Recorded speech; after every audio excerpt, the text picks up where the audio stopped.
The METUS Tech Show.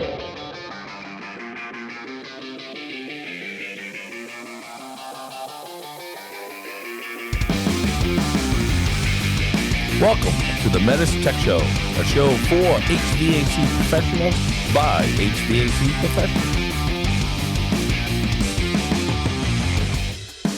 The METUS Tech Show.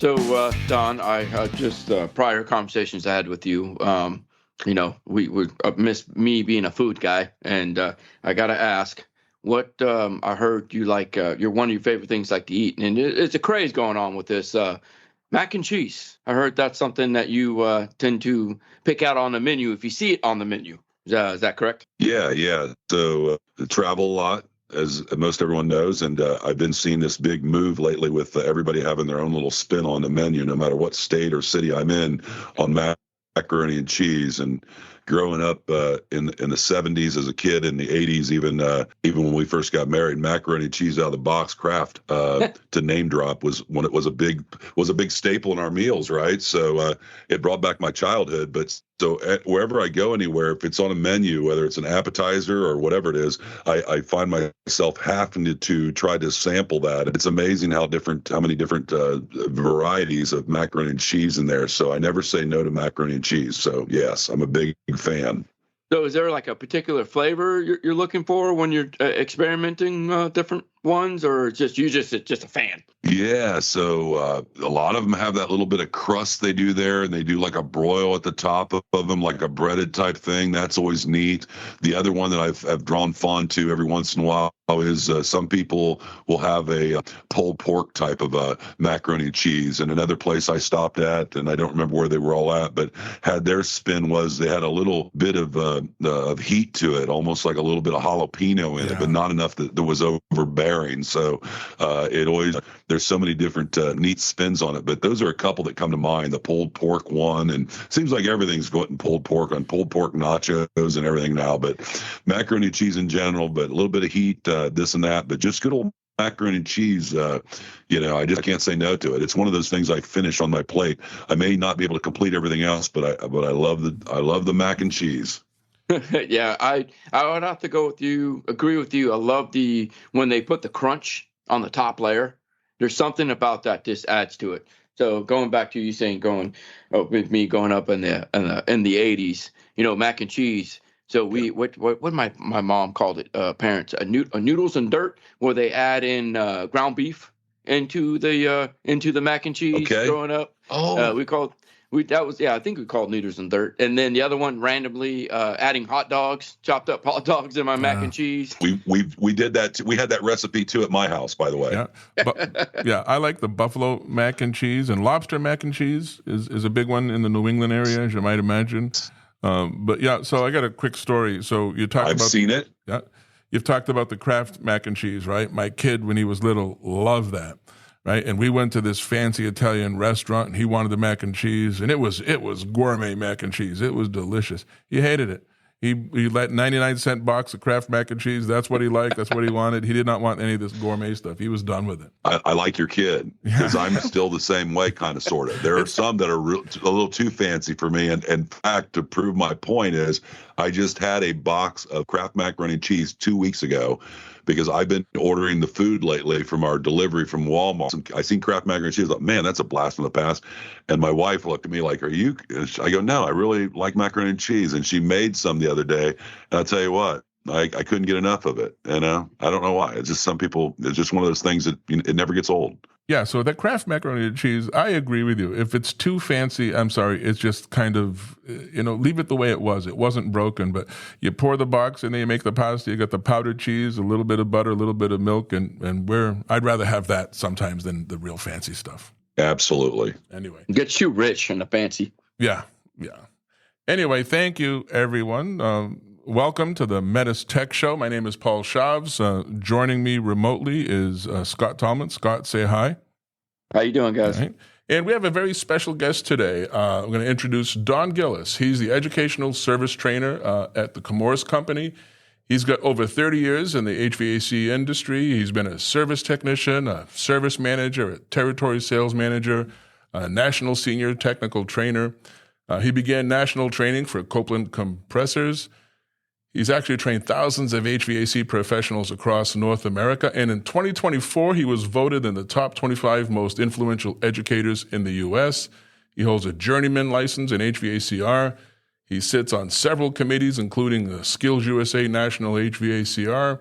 He plays a vital role at Chemours, helping to educate the industry through the transition to A2L refrigerant solutions. And that's what he's doing here today. Don, welcome. Did I miss anything? I think you nailed it. Sounded good to me. All right. Is there anything you haven't done, Doc? Yeah. Well, I don't know. Besides what my wife, my to-do list here around the house. Yeah. Scott and I were talking before you joined us, Don. We've never met in person, but your name has been around here. I've been in this industry about as long as you have, and I remember hearing your name way back. I don't know what that means, but HVAC's a small industry, so again, thank you for joining us. So let's talk about the A2Ls. So why are we transitioning to A2Ls? Well, the quick and easy answer is because of global warming potential, or the EPA, the AMAC. So really what it comes down to is just like when we used R12 and R22 with that chlorine in it, for the ozone depletion, they removed that. We talked about our Montreal Protocol, getting our EPA cards. This is a little different animal, to where the ozone's actually almost all completely closed. If you didn't know that, it's going to, if there's a year out there that's actually projected like 2040 something, but the global warming potential is the emissions that stay in the atmosphere, and that atmosphere is getting a little thicker. So it's really about dispersing it. So to give you a visual on that, let's use 134A as an example compared to 1234YF. And I'm using 134A because that's what we've used in automobiles for years, right? Mm-hmm. Now, 9 out of every 10 cars, an HFO refrigerant 1234YF, 9 out of every 10 cars uses that. The difference there is 134A stays in the atmosphere 13 years, 1234YF 10 days. And that's really why we're having this conversation. So the higher that GWP number, global warming potential, the quicker it's on the chopping block. So that's pretty much what it is. All right. And let's back up a step, because I wanted to talk about, for those that don't know, the refrigerant designations. I remember being in school many, many years ago, and it was A and B, 1 or 2. Can you just go over that real quick? Yeah. So the classifications, the first letter, A or B, is the toxicity. These are ASHRAE standard 34 numbers, by the way. Mm-hmm. And the first letter is the toxicity. A being, let's say, non-toxic, B as in boy, being toxic. Okay. So ammonia would be a B. A1s, the 1 then comes into the flammability, 1 being non-flammable, 2 being flammable, and then 3 being highly flammable. Now, I purposely left 2L out because that's what I refer to as the new kid on the block. And that designation has been around on the face of the earth less than 10 years. It's very new to the United States. And the 2, when they first started testing like the A2Ls, they were so close in comparison to what we're using today, A1, that they actually had to make a new classification. They're much closer to a 1 than they are even a 2. So the L literally stands for the speed at which it travels. So it has to do with the flame propagation, or the flame front, or the speed at which it travels. And when we talk about 454B, it's like 5.4 centimeters per second. And if we do that math, or even think about in our head, everybody on this call, even though I'm not in great shape, can walk faster than 5.4 centimeters per second. So that's really what it has to do. It has to do with the velocity of the speed that the flame travels. Wow, that's interesting. I kind of heard something like that before, but I think that's the best explanation of that I heard. I've always called it the Princess Bride of refrigerants, the A2L, right? If you remember the movie The Princess Bride, I don't know if you've seen it, but there's a part when Billy Crystal's this old man and the princess is dead, and he goes, "She's not dead, she's almost dead." I'm like, it's not really flammable, it's almost flammable. Yeah. So anyway, I'm not sure if I should say that, but I've actually heard comparisons. It's about as flammable as green firewood, freshly cut firewood. If you don't let it dry out, it can flame up. But I think the whole point is, let's better be safe than sorry. Yes. All right. So as far as GWP, you kind of told us what that is. How does it compare to what we're using now for the most part in air conditioning? Like the most common, I think, is 410A for commercial and residential air conditioning. How does it compare to that, and how does it compare to R32? Well, let's talk about capacity first. Okay, Sure. so you're on the 454B, and I talk about all three of these because I'm an educator at the end of the day. Even though Chemours 454B is a Chemours product, and Honeywell's allowed to sell it also. It was a joint effort. But I, as an educator and a person that's worked in the field a lot of years, we all as educators, you, me, and everyone else, want to arm everybody with the best weapons they can before they go to battle. So if we look across the board in the same AHRI standards applications, the capacity for BTUs for 410A would be about 156. On 454B, it's going to be about 152. On R32, it's going to be 171. Now, we don't look that great there on the capacity, and that's kind of the normal verbiage or lingo that we talk in the field. But if you understand systems, COP, or the coefficient of performance, is the granddaddy of them all. And that's really, the COP sounds really complicated, but really what coefficient of performance is saying, and this is what anyone that designs any system is really focused on. This is the most important number in my opinion. And it's fact. It's not in my opinion, it's fact. And the higher that number is, the more efficient the system is. So when it comes to COP, the COP for 410A is 3.58.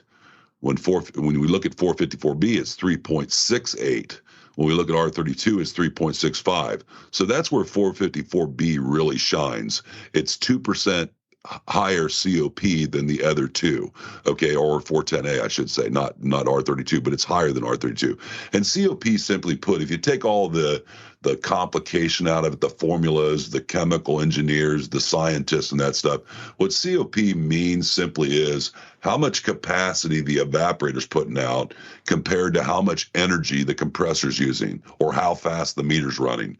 How much capacity you're getting out of your evaporator compared to how much energy you're using on your compressor. That's what COP is really saying when you move all the data and all the formulas out of it. So the higher that number, the more efficient it is. And 454B is the highest number of all those. So when we look at suction pressures, everyday stuff gauging up, if you're running about 130 on the low side or suction pressure, you're going to be about 127 on 454B.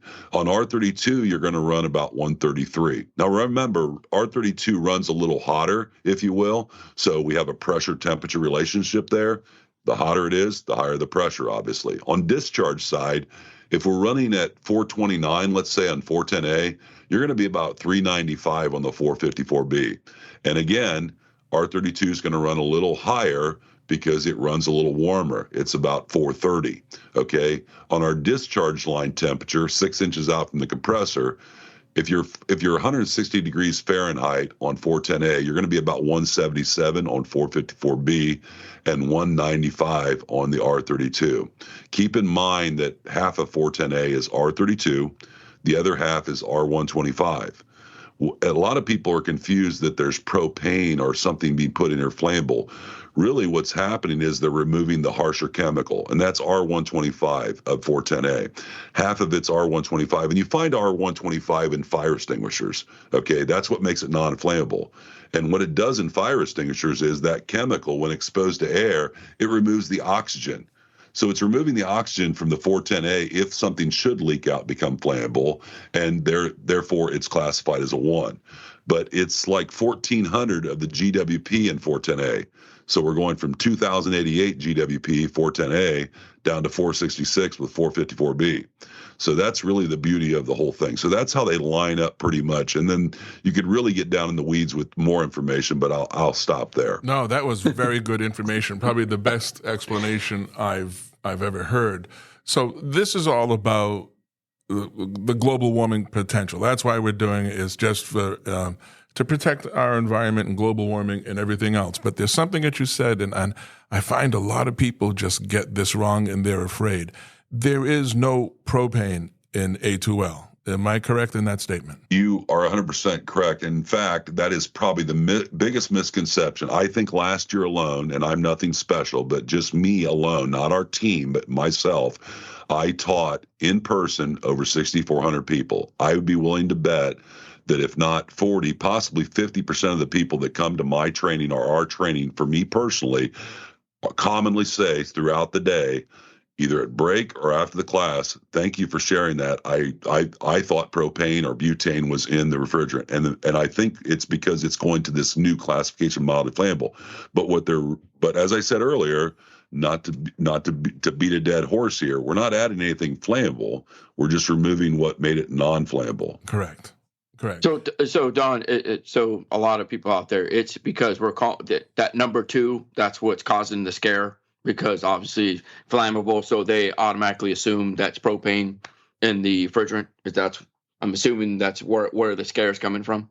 Yeah, I'd like to think it's misinformation. I hope someone's not purposely putting it out there that's anti-A2Ls, but I think it's just a misconception because people hear the word flammable and they want to put it all in one bucket. And I used to cringe years ago because I've been talking about A2Ls at the Emerson years for 6 years ago.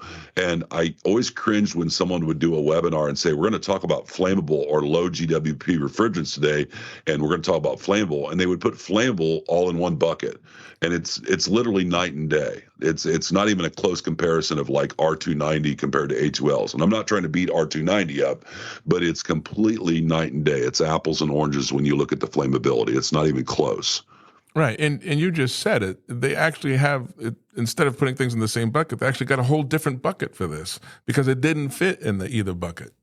So they had that's why the L. That's why we have the L. Correct. There's a template out there that there's a lot of science they've used for years. And if it stays in that 90 degrees or that V as in Victor, it's non-flammable. This A2L flammability literally broke that line by very, very little. And again, like I said, it almost mimics to what we're using today. To be honest with you, what I tell everyone, I've been quoted in a couple magazines on this same thing. I'm not afraid to say it out loud is, personally, being in the field at the time when we transitioned from R22 to 410A, I strongly feel, I have no doubt about it, that when this equipment starts to hit the ground, the Mitsubishi stuff and others, that people are going to realize it was a bigger transition moving from R22 to 410A because of those big pressure differences. We were quite honestly, to put it bluntly, freaked out when we went to that 410A training. You remember that? Everybody was scared. We all went out into our trucks after taking the test that wasn't even included in our EPA and said, I'm not putting that crap in my truck. Did you see those pressures? Yeah, everybody we're was already afraid used of to it. that. And we were told things, we were told, hey, if you got a small leak, then you have to take everything out because you have to charge it as a liquid, and if it doesn't leak out at the same pressures. But you know what? The first time you're on a service call on a Friday afternoon at 4 and it's low on charge, you're not going to take everything out. You're just going to give it a little bit of shot, and it worked fine. And at the end of the day, but you're right. I agree with you 100%. The 410A thing, I think, was a bigger deal. What's making this a bigger deal now is, I think, the misinformation that I've heard so many people say there's propane in it, and I'm doing my part to correct them. And in my personal opinion, just my opinion, even if there was propane in it, and there isn't, people worry about this little amount of propane, but they don't think about their gas grill 30-pound tank that they're going to put right next to their house. I think that's a lot more dangerous than anything we're talking about here. And and we drive around with cars full of gasoline. We don't think about that. But anyway, I digress. That's just my personal opinion. No, you're exactly right. I'm not scripted when I do my training, but you touched on some things that I commonly say. We think nothing about pushing that little clicker out in our backyard. Sometimes we even have our high school kids or younger kids go out and, hey, start the grill. We don't think any of that. We got babies in car seats in the back of cars driving around with gasoline. Can you imagine if we, in today's society, and I love our world, don't get me wrong, but if we said we were going to make a car and, oh, by the way, we're going to fuel it with gasoline, and people understood what gasoline was, it would be stop the presses. You know what I mean? But 9 out of every 10 cars today have A2Ls underneath the hood, and they've been that way for 6 years, and people don't even know it. You don't see it on the national news. And why is that? Because the auto industry is so much further ahead of us simply because they're used to putting highly flammable solvents underneath the hood of the car. This was an easy transition for them. Not scary at all. But there's a big, exactly. So Don, now going forward, so what is the contractors? What are they going to be expecting? So what I mean by that is, what about can they use existing lines, or how is that going to go going forward? Great question. So Obviously, we want to read the manuals. That's old school stuff, right? In the manual, when the equipment shows up, if the manual, the Mitsubishis of the world, if the manual says, hey, that's going to take a 3/4 inch, 3/8 inch liquid line or line set, then yes. As far as the material, it's going to be identical. Okay. If you're under codes like myself and others, you're gonna go down to they'll pull the building permits of that line set years ago, and they'll see that it was passed then. And what I mean by that is there is something new in ASHRAE 15 and 15.2. ASHRAE 15 is commercial, 15.2 is residential, that states moving forward on new construction, you'll have to put some kind of, we call them striker plates in our area, or nail guards, if the line set is within 1.5 inches of the wall. So before they lay the drywall up or hang the drywall.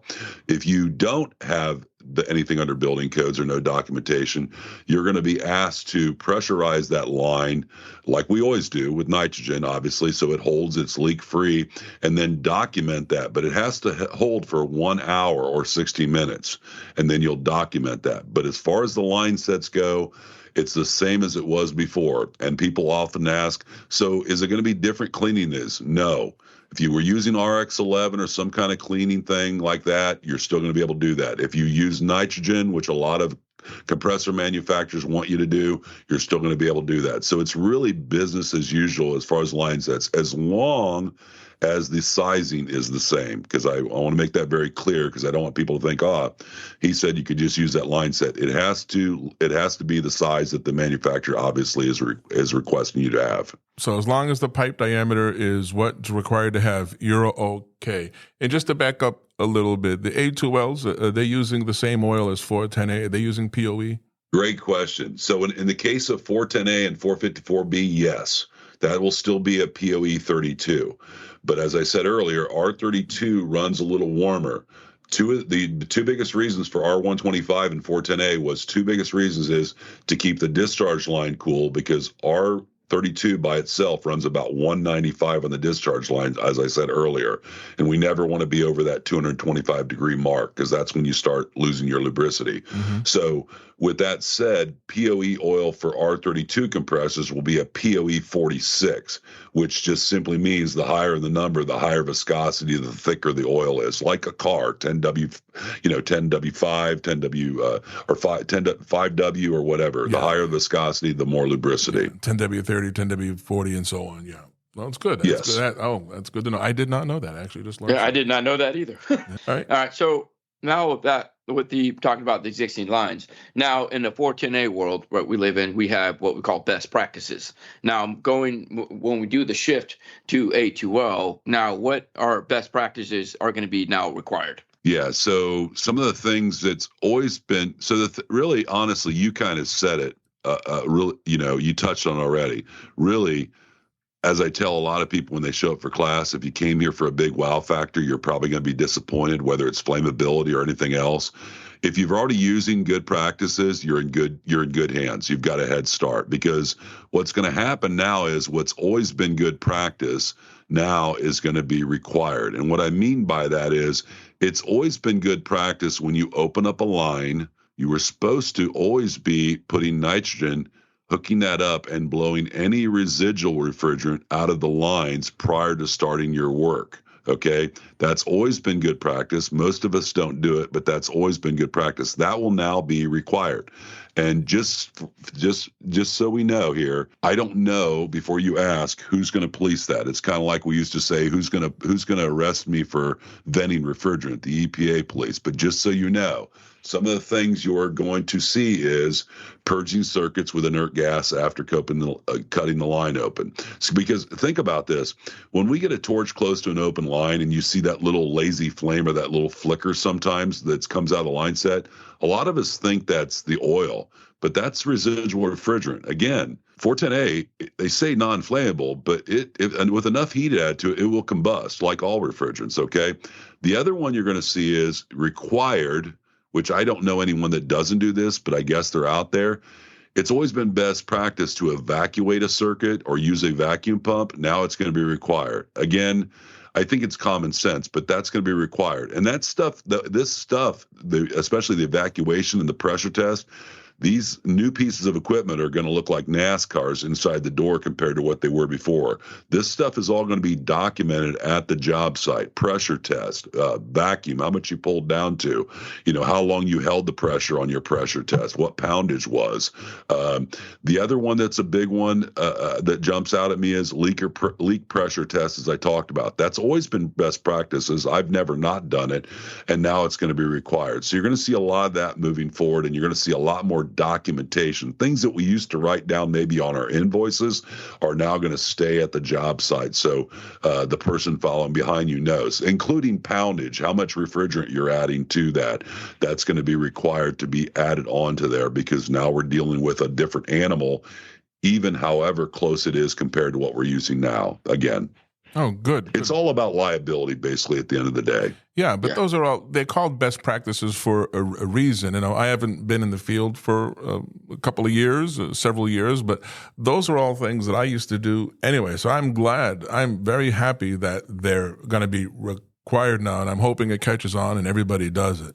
So thank you for that explanation. You're welcome, Brett. And if anybody listening in on this, if you want to read up on this, you can. It's not the most exciting read, but I don't really have. My wife says I'm full of useless information. I don't really have a lot of hobbies, but you can find that in UL 2-40, the 4th edition. By the way, it's right there in black and white, and I get bored sometimes, and I like to read up on stuff, so it's right there for you. Yeah, you're a little geeky too, like some of us too. Yeah, that's nothing wrong with that. Now, are there any special tools that we're going to need with A2Ls that we don't need or didn't have with 410A? We thought, when I started teaching A2Ls at Emerson, we actually used to show brass tools and things, because you don't know what you don't know. Now, moving forward, we realize the closer we got, we've learned there's no propane, there's no this, there's not that. Maybe there's a lot of hype here that probably shouldn't have been there. But moving forward in tools, we want to buy everything moving forward that's stated on it that it's A2L compliant. Okay, that's first and foremost. And those tools have been out for almost 2 years now. Does that mean the tool has changed either internally or externally? No. You'll pleasantly be surprised. I feel, I have not been told differently yet. If you go to the manufacturer of your recovery machine, there'll be a drop down. Almost every tool manufacturer that I've went to, in fact, I've never seen this not be true, has a little A2L tool button that you hit it drops down. You can search your model number or go to your wholesaler where you bought the tool, and they'll say, hey, that's compliant. As much as even tool manufacturers and wholesalers want to sell tools, they've all been very transparent and brutally honest that, hey, that still is A2L okay. In fact, one salesman told me with a kind of a wink and a grin and said, Don, our tools have always been A2L compliant. They were never meant to leak to begin with. So yeah. Another story, which I thought was kind of humorous, a little cute thing, a great marketing thing. But one of the tool manufacturers or recovery manufacturers told me what they did was, he said, here's what we did. We took the model 5 years ago, because unlike cars, they don't make new models of recovery machines every year. So the model 5 years ago still might be the latest and greatest, right? They took those models, they put them in like a little plexiglass box. They pressurized them with A2L refrigerants beyond where they knew the O-rings and the gaskets could hold, and it popped open. And nothing happened. Now, he was quick to say, now, everything's good as long as you don't modify that switch or bypass it or hardwire it or don't use an OEM part. Then all bets are off. But so far, I have not seen anything that's not allowed in that work area that you've already have. Now, moving forward, also, something I just learned recently by traveling with some tool manufacturers is they're going to recommend a 10-foot work radius, a work area for you to check out. And really, that's not any different than what we do today. It's kind of like when you drive by a utility company working on a corner, they've got those orange cones out, the yellow tape. Mm-hmm. They're required to do that. Right now, it's not required, but it's recommended, again, in UL. It'll be in your installation manual to have a safe 10-foot work radius. What the tool manufacturers, the power tool manufacturers are doing now, they're actually adding a 10-foot cord in case that changes down the road to where now it's required. At this time, it's recommended. You're looking for, things like you would look on a commercial job site. You've all worked in the field, where if OSHA came down so they couldn't shut you down, you don't want, your electrical wires, your cords and stuff with electric tape or hardwired, and just common sense stuff. Nobody's smoking, those kind of things. But right now it's just recommended. So those are the things you're going to see differently. The only exception to that is if you work on big chillers. That is documented that you have to have those recovery machines 20 foot out of the work area because those throw a larger spark and they want that 20 foot out. It's really about the switch. It's about the cords, and that's really what it's about. If you can get those 10 foot out of the work area, that's great. But right now, it's just recommended to have and that's also in 2-40 Annex HH, as in Henry. Oh, well, thank you. That's good. That's good to know, too. I was picturing, when you started talking about the 10-foot, I was picturing putting up some tape, police tape around the area where I'm working, just to keep the homeowner and the end user away from me, and their kids and dogs. I don't mind. I don't mind dogs, and I don't mind kids either, but not when I'm around tools and everything else. So, right? And I just went back up. We talked about existing refrigerant lines. So when 410A came out, the big thing was, it was very common with 22. Hey, I needed a new outdoor unit. Let's use the same indoor unit. And when 410A came, no, you can't use 410A indoor you can't use a R22 indoor with a 410A outdoor. Is that the same thing now going to A2Ls, or how does that affect the existing equipment? Do they have to match, or can I mix A2L outdoor with a 410A indoor? You cannot mix them. So I'm so glad you brought that up, because I would have felt bad if we'd went through this and not talked about this. So one of the biggest things, I have one slide that simply says you cannot put A2L refrigerants in an existing system. You just cannot do it. Would it work? It might. But just so you know, but of course the pressures are different, on the TXVs. So that's obviously an inefficient system, right? Mm-hmm. But the biggest thing is because of the liability. Okay, so when you can still keep the furnace, but you have to change, if you're changing the outdoor unit, you have to change the indoor unit too, because they're not UL certified for A2L refrigerants.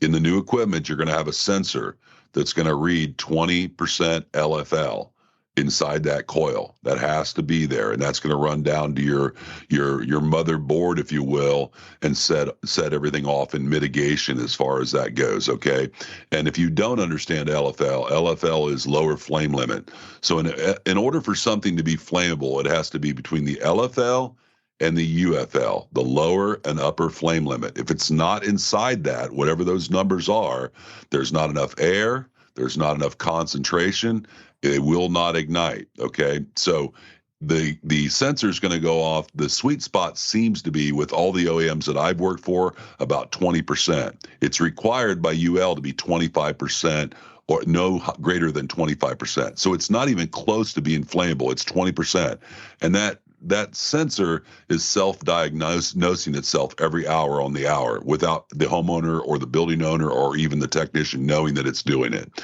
So it's self-diagnosing to make sure it's in calibration, it's still working.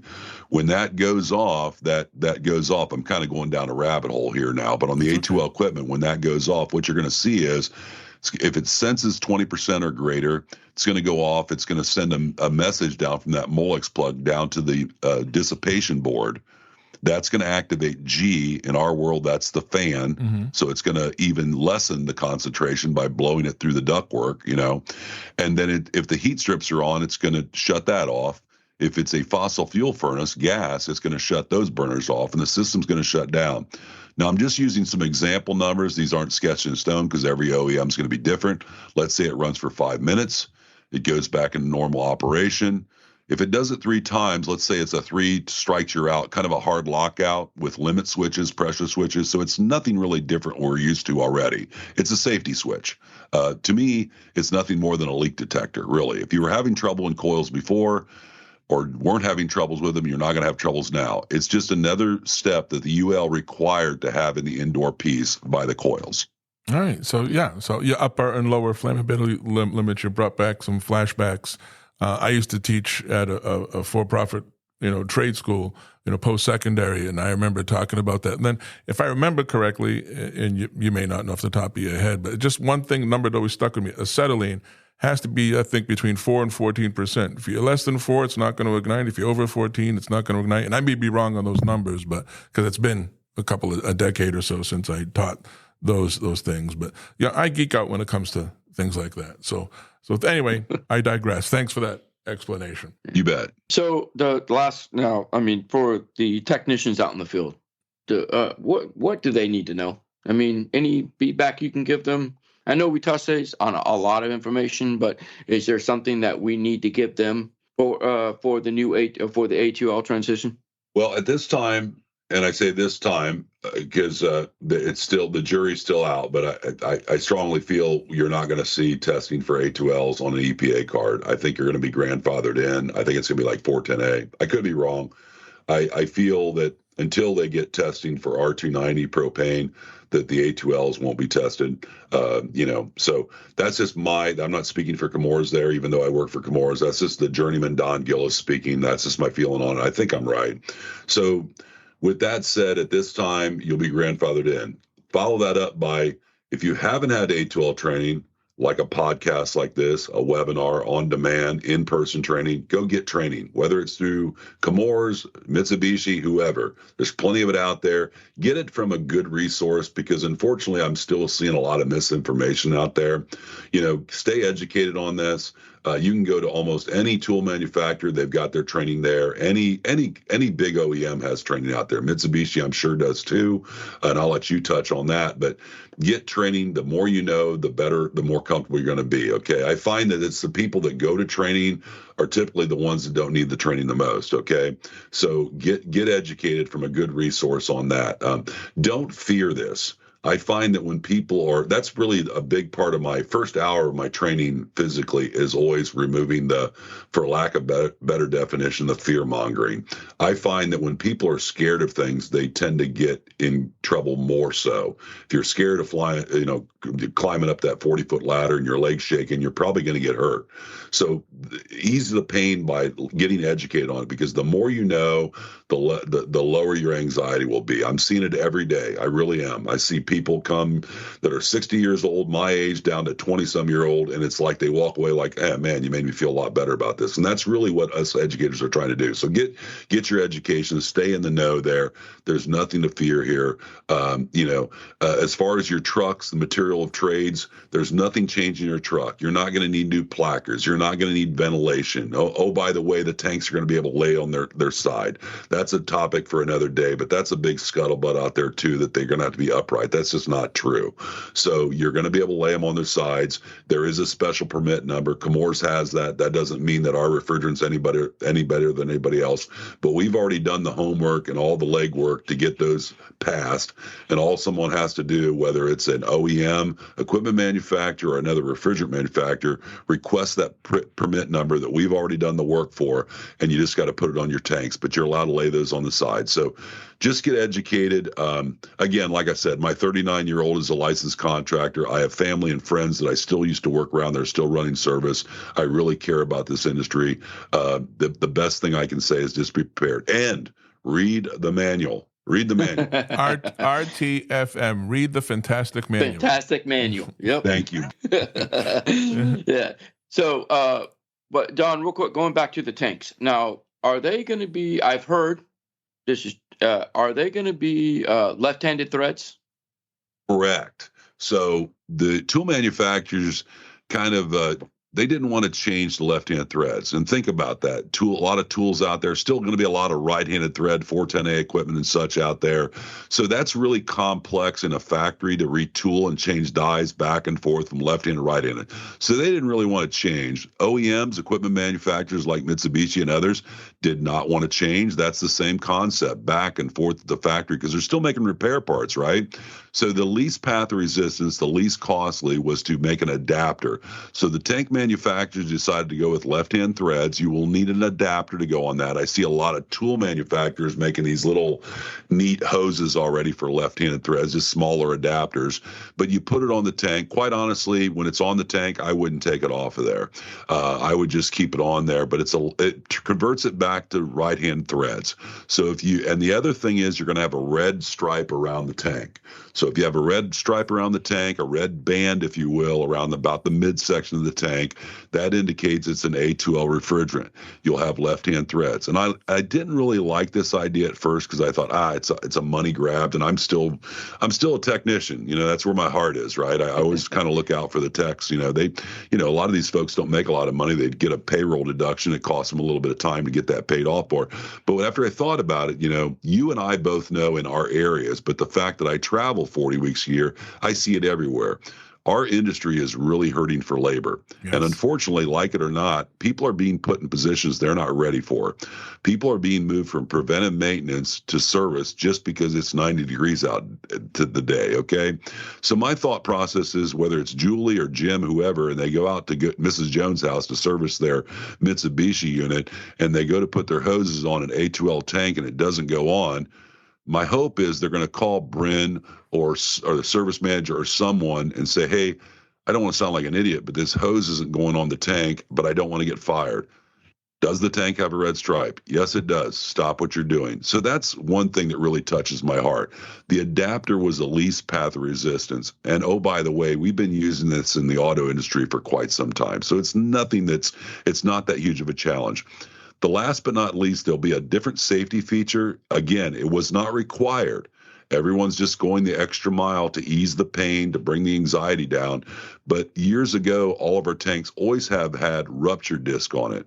And the way a rupture disc works, if it gets a certain high pressure or temperature, that rupture disc pops and it blows the whole charge of the tank, keeping it from turning into a giant hand grenade, if you will, okay?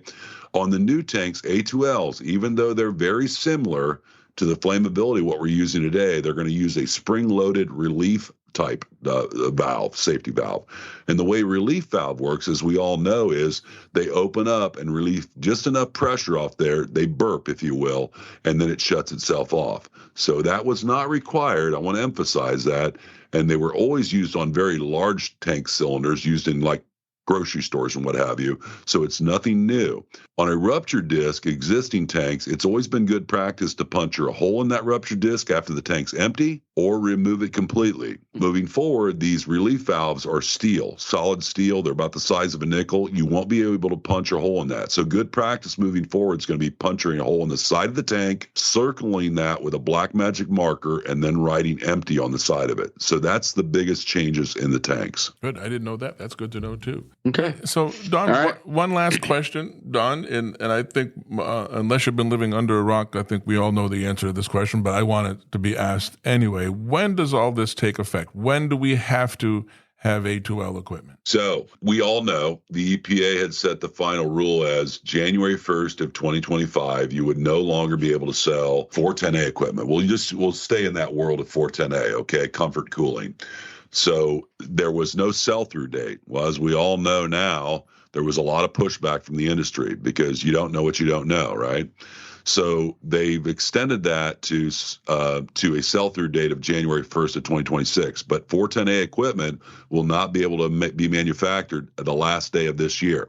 So what you're going to start seeing from all the OEMs is a small percentage of their equipment start to convert over to 454B or R32 throughout this year. Okay, you're going to see some come out. We know internally at Chemours that some OEMs are going to start releasing equipment in the second quarter of this year right now. Mm-hmm. Okay. And it will gradually change over, just very similar to way 22 and 410A was. I said earlier that the biggest transition, it was a bigger transition from R22 to 410A because of the pressures. But the biggest difference here is we have a very short runway. This is happening much quicker than 22 to 410A was. There are no dry units. There's no drop-in for 410A. So you're going to start seeing this equipment land fairly quick throughout that up until 2026.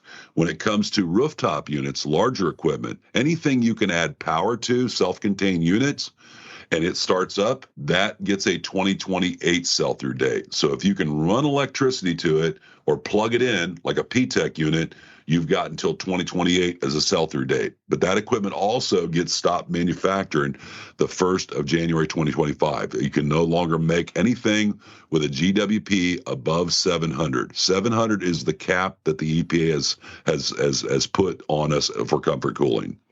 Oh, interesting. Don, I've certainly learned some things. Some of the stuff you talked about, I knew.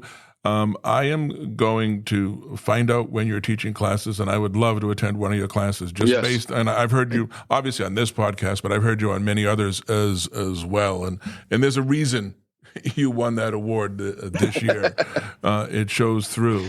So, Don, one more thing, and give yourself your website a plug here. If I want to know more information about A2L and the whole transition and everything else, do you have a website that people can go to find out? Yeah. Well, first of all, thank you for the compliments, and thank you so much, as I said earlier before we went on air, for inviting me on. I am deeply honored to be affiliated with you and the Mitsubishi family.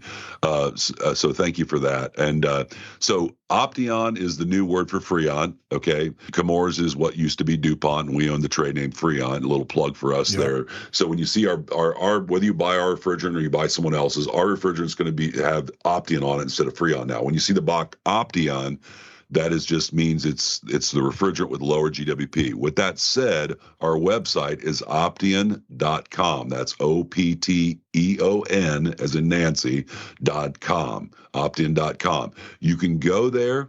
You can get literature downloaded for free. Everything's in color. You can get all the data, the stuff I talked about. You can get on-demand training. You can sign up for training. We've got a YouTube channel where you go to optin.com. There's a gentleman, a good friend of mine. Actually, the reason I'm here, he asked me if I'd be interested in coming here. His name is Dr. Chuck Allgood. Been with DuPont for 30-some years. Very humble man, but he does little 2-minute bits on YouTube of basically everything we talked about here for the last hour or so. It's kind of a did you know or fun fact type thing, and it's on the opteon.com. It's called Check Up with Dr. Chuck. But you can email me with any of your questions if you want to. It's Don Gillis, Gillis, at Chemours.com. Chemours is spelled CH as in chemistry, EMOURS.com. And then you can follow me on LinkedIn. You can follow, Chemours or Opteon on LinkedIn. I think I have, I'm not quite at 18,000 followers on LinkedIn, but I do a lot of short videos and a lot of educational stuff. And going back to that, going to in-person training, a lot of times I'll post where I'm at so you can kind of come to the wholesaler or wherever I'm at and come in. We don't charge for training, so that's one thing I'm very proud of. So come check it out. I'm very passionate about, like you all are, of what I do, and I, as my wife said, I'm full of useless information. So, in her mind, I think all the wives think that too. My wife says the same thing to me. Right, for all I know. Yeah. All right. Thank you, everybody. Thank you, Don. Once again, the best of luck to you. And if you ever need anything from us, please let us know. And we hope to have you on again for some other reason. But this was very informative. I learned a lot, and I hope our listeners learned a lot too. But you take care and God bless. So the best places I've got mac and cheese, believe it or not, is barbecue restaurants. Yes. Yeah. No, you're spot on. No, you're right. And I didn't want to get too many foods out there and look like my whole world revolved around food, but I'm a big chili guy too. Chili, macaroni and cheese. I like to sample that, but there's a big push now, or a big trend with the barbecue nachos, pulled pork nachos. Yeah. And when I go to barbecue places, you're exactly right. They have some of the best macaroni and cheese. In fact, it's a chain, but Dave's, Famous Dave's. Famous Dave's has some really good macaroni and cheese. In fact, I think they're one of them that has the little jalapeno chips in it. It's not overwhelming. If good. You don't like hot, it's just enough where it separates itself from normal macaroni cheese. But yeah, you're right. Barbecue stuff is, I'm salivating right now. Me too.